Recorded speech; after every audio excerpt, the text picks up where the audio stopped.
Hey guys, today I'm going to be talking about my experience and what I've learned from dealing with anxiety and depression, and there's going to be some mentions of and just the generalization of it all. So if these are all sensitive topics for you, then you should click off. I have other videos you guys can watch, and there's going to be more videos coming. I just want to start off by saying that I just want to spread awareness about just mental health. I want to let you guys know that you're not alone, and there's other people in the world that experiences this stuff, and it does get better. It might not get better overnight, but I promise you, eventually it does get better.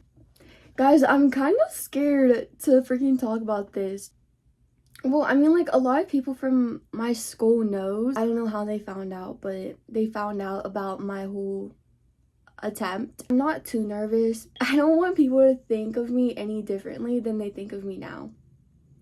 I don't even know where to, like, start off, guys. I'm gonna start off from, like, the very beginning. This might be boring, guys. I'm sorry if it's boring. So, whenever COVID, like, hit, and, like, that whole thing happened, I was in 5th grade, I think. I had to go virtual. I don't know what happened, but I just got in this, like, weird, like, thing, and, like, everybody would say, like, oh, like, she's just, like, turned into a teenager, and, like, all that stuff. But I mean, myself, I knew that it wasn't just that. During COVID, my parents had their own their cafe. It was a Cuban cafe, and it was called Ortega's Cuban Cafe. Ortega is their last name. And so they would be at work a lot. I mean, you know, providing for the family, and, like, my dad, he loves cooking food, and that's, like, his dream. And we're starting a food truck though, so that's exciting. But they would be at work, so, and there was no one to really watch us, so we would go to my grandma's house. We call her Ma. We would stay at my ma's house. I'm not sure if that, like, had anything to do with the sadness I was feeling, but yeah, I just got into this, like, mood. I just wouldn't really eat that much at my grandma's house. I remember this one day I was, like, laying on my bed, like, doing my schoolwork. They got Arby's. They brought up the food for me, and I was like, I'm not hungry. And they, like, talked me into, like, eating, and they sat there and, like, talked to me and, like, watched me eat. Not in, like, a weird way, but, like, you know, my little sisters really do care about me, and they really do look up to me. I'm so glad I have loving sisters, a loving family in general, and loving parents too. And then in 6th grade, an altercation happened in school. I got in this fight. It was just not a good time for me. I got really depressed. I stopped going to school. I did online. I don't know, I just got really sad. It got to a point where I would lay in bed all day.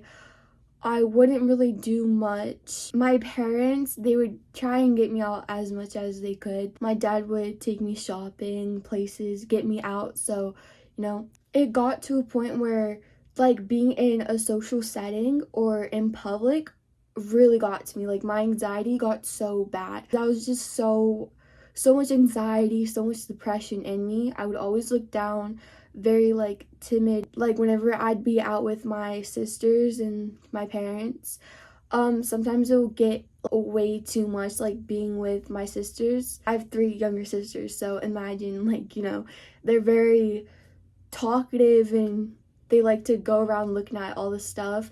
And then on top of that, a lot of people in the stores. And sometimes it would get to the point my dad would have to take me out to the car, and I would just have to, you know, sit there, calm down, regulate my emotions and myself. I remember this one time we went to Sweet Frog, and it was my parents, my 3 sisters. I was fine. I got my stuff. I got the frozen yogurt. I put my toppings on, and they wanted to sit inside and eat. And I don't know why, but my anxiety was so bad. I just wanted out. So me and my dad went to the car and I ate my frozen yogurt there. My anxiety used to be so bad. I still have anxiety. Like, you can't just like get rid of it. But it's not as bad as before. Like, I can stand up straight with my head up and, go shopping, walk into stores, feeling fine. Sometimes it does get too much, but never to the point it used to get. So, wait, guys, I kind of can't remember everything, and I'm very nervous right now. I don't know why. So, what started this whole thing that led up to my attempt was I met this boy in January, and I met him on TikTok. He texted me on TikTok. We started talking, and then a week later, we started dating. And it was pretty good up until 3 months in. I found out he was cheating on me with a bunch of other girls. He would like gaslight and manipulate me. It was horrible. It's so sad to think about a 15-year-old girl, freshly 15-year-old girl, had to go through all that at such a young age with an immature boy. I know a lot of people could probably relate to this. This is a little bit embarrassing. He would pressure me into like, sending explicit pictures to him, and I'm ashamed to say that whole thing happened. And then it got to a point where he only liked me for my body.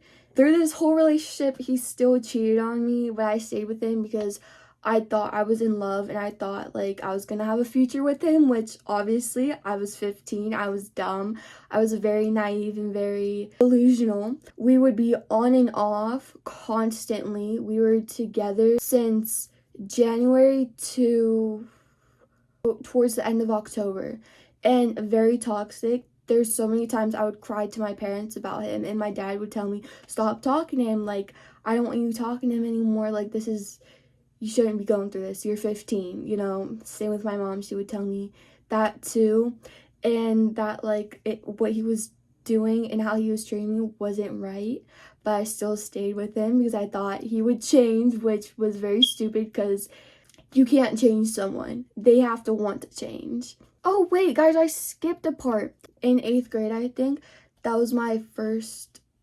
attempt. Nobody knew about it. It obviously didn't work, which was a little bit embarrassing, but I'm happy it didn't work. I'm not sure how my parents found out about it because I didn't tell anyone. Anyways, so I was dating this boy up until towards the end of October, and then we broke up, like, for good. Right after he broke up with me, he started texting this other girl. She knew we were together. Multiple other girls, and one of his exes came and texted me and was like, oh, like, during your whole relationship, he was trying to get with me, doing all this stuff. And then I was like, okay, I'm, like, done with him. I was really sad, though. Like, I would sob, cry my eyes out. My face would be red. My eyes would be puffy. My eyes would be, like, bloodshot. And I would cry so loud my sisters could hear me from their room. It was a really bad point in my life. I remember December 1st, I think, or the 2nd, I'm not sure. I went out with my sister and then her friend, and then it was me and then this boy that I was talking to at the time, and then my cousin that was friends with the boy. And then later on, my cousin's girlfriend or whoever he was talking to at the time came also. But we're all hanging out, and I remember, like, I just got hit with this random, like, wave of sadness. But, like, I would play it off. I was like, oh, I'm just, like, joking. Like, I'm just, like, playing around. Like, it's not that serious. Like, I would be like, guys, I'm kind of sad right now. I miss him. I miss this boy. I would say stuff like that and, like, joking around. Nobody would have took it seriously. Nobody would have known what was gonna happen. We were hanging out at this plaza. It has like a bunch of different stores. So it had Walmart, it had TJ Maxx, Ross, Bath and Body Works, Ulta, Petco, just a bunch of different stores, and we all like hung out. Like, we walked to all of them, checked what was inside. But we went into Walmart and we were like messing around, and I went to the bathroom and I cried a little bit, and then I came out and I was like, nothing happened. Nobody noticed I was crying. I played it off pretty good. It was night, so my parents came and picked us up. So whenever we got into the car, my mom and dad were in the car, and then obviously my sister and me. And I was extremely sad. I wanted to tell my parents so bad how I felt, but I did not want them to worry about me, even though, like, as parents, they care so much, and that's their job to make sure you're okay and to like worry about you. But in my mind, I didn't want to be a burden. I didn't want people to worry about me. I don't really know how to explain it. The whole, like, through November to December, I had so many attempts. So many obviously did not work, and I don't think anyone knows about them because I would just hide it so good. And like I wouldn't let anyone see my emotions or like how hurt I was. In the car, I really wanted to tell them, like, so bad, but I couldn't bring myself to tell them. I couldn't find the words to even describe how I was feeling or like what I wanted to do. The next day, that night, that's when my attempt happened. I went downstairs, I went to the medicine cabinet, and I took a whole bottle of medicine. I felt fine. Like, I didn't think anything was gonna happen. And then I started feeling a little bit dizzy, disoriented. I was like dissociating a lot, and like I was getting dizzy and like really hot, and I was like, okay, I'm scared. And I realized like I don't want to, and I want to live, and this isn't what I wanted. I just wanted the hurt to stop, and I didn't want to keep hurting anymore. I went downstairs, and my mom was there. I sat on the couch, and I told her, like, Mom, I feel really dizzy. I kept looking at the ceiling, and the ceiling has like texture on it, kind of, and like it was just moving all around. Like, it wasn't spinning, it was just moving. And then like I just broke down in tears. I started sobbing. I'm like, no, Mom, I took stuff I wasn't supposed to take. And she yelled for my dad. My dad came downstairs, and I was like crying. My mom was sitting there with me, and my dad came down, and he was like, what? You did what? Both my parents were really concerned for me. My little sister, my youngest one, was downstairs sitting on the couch when this all happened, and she was just sitting there just staring. My dad told my mom to call 911, and then he sat down with me. He was holding my hands, and I was like, I can't feel my hands. Like, I feel numb. I can't feel anything at all. And my dad was like holding my hands, rubbing my hands. My hands were very clammy. And then my dad was like getting upset, and he's like, tell them to hurry up. I don't remember a lot, but I remember I would like close my eyes a little bit because I was like starting to like pass out. I would close my eyes a little bit. I would wake up to my dad like tapping my face like this, saying, Mimi, stay awake, come on, like stay awake, you have to stay awake, don't go to sleep. During this whole thing happening, my two other sisters were upstairs. They definitely heard me yelling and crying and screaming. The whole time I was screaming for my dad and my mom. My dad was right next to me, and my mom was in front of me on the phone. I was like, Mom, Dad. Like, I was screaming. Like, I was so scared. That's when I passed out. I don't remember anything else. My mom told me that I was having a seizure, and I had a seizure in the ambulance. I also had seizures in the hospital they took me to. They transferred me into a children's hospital. It was the Pittsburgh Children's Hospital. I went into a coma. I was in a coma for 2 days, I think. I had a tube down my throat. I had IVs in me. There was a big machine next to me.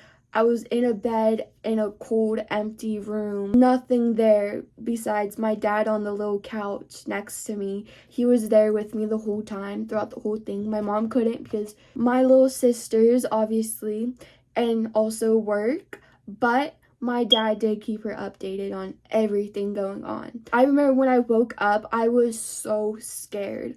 I genuinely thought I woke up in the back rooms. Like, the room was so bare. I got so scared. Like, at first I really did think like bro, am I in the back rooms or something? My dad jumped up and he was like, it's okay, like, I'm here. And then, like, doctors came rushing in. It was a lot. It was a lot. I was trying to scream, but I couldn't, like, really, because there was a tube down my throat and I was crying and I was just looking everywhere, like, frantically. And one of the doctors grabbed the tube and was like, okay, cough on the count of 3. He counted down and I went, and then, like, he pulled the tube up. I could barely even talk because my throat was so sore. Yeah, I couldn't walk by myself for a couple days. I needed help getting up, walking to the bathroom. I couldn't go to the bathroom alone without, like, the curtain being opened a little bit because I was on watch. There's a lot of stuff I couldn't do. I couldn't go to the bathroom properly because of just, like, everything happened from the medication. It really messed me up, and also from the coma. I had a catheter, I think it's called, to help me urinate. It's kind of gross and a little bit embarrassing, but it is what it is. That's what happens. I was really glad that it all didn't work. Like, I felt relieved. Like, I felt like I'm alive. I remember waking up. It was like a out of body experience. I saw myself in the hospital bed and, like, the machine next to me and, like, the whole room, and, like, I see me laying in it, and it freaked me out so bad. But I was in the hospital for a couple days up until the 9th. I was just laying in bed all day. I would eat not a lot, watch the same movies over and over on repeat. I would sleep all day. I wouldn't really talk. I remember whenever my dad told me that him and my mom and the doctors think it's best if I went to a psychiatric hospital, and I was really, like, upset at first. Like, why do you want to send me away? Like, why am I being sent away? I don't want to go away. I just want to be with my parents and my sisters. You know, I just want to go home. Like, I was in the hospital for so long. There was a day whenever I was in the hospital that my mom and my sisters came up to see me, and it was a very, like, happy day, but yet very sad. I felt, like, ashamed and a little bit embarrassed and sad that my sisters had to see me like this. I didn't want them to see their older sister laying in a hospital bed, you know, with machines still hooked up to me, IVs in my arm. I didn't want them to see me at my worst point in my life. They gave me a hug. My mom gave me a hug. They told me that they loved me and they missed me a lot. My sister, the one laying next to me, she was watching TikTok, so I got my scrolls in for the day. The one and only day I could freaking watch TikTok. I couldn't hold her phone though, but I could, like, look over and, like, you know, take a little sneak peek what she was watching, what was going on TikTok. At one point, me and my sisters, we, like, all started crying. It was sad. They were sad that, you know, they missed me so much. And I was just sad because, like, you know, like, if this really did work, I wouldn't, like, be here with them. I wouldn't be able to be the big sister, like, I want to be for them. You know, like, I wouldn't get to experience them grow older. I wouldn't experience my parents growing older. I wouldn't experience a future, honestly. Like, I'm so grateful that I'm alive today and I'm doing a lot better.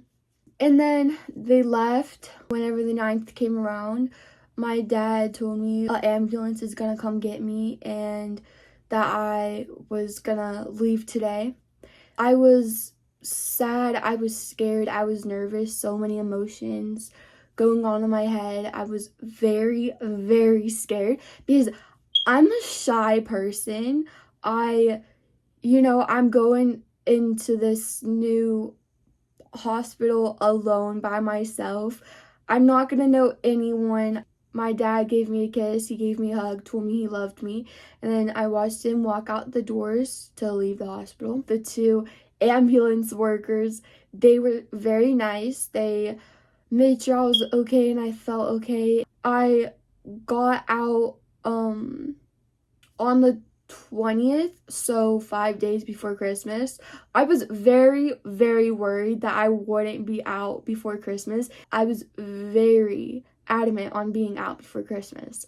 So I spent like a week and a half in there, I think. I met a ton of different people, very nice. Some were mean, but I don't blame them given the circumstances. Just different people of all backgrounds, and it was a learning experience. I feel like it did help me. It gave me the break that I needed from school, just life in general. I got to color all day. Like, I mean, like, it was like a vacation. The day I was leaving, I gave all my friends a hug. I told them bye.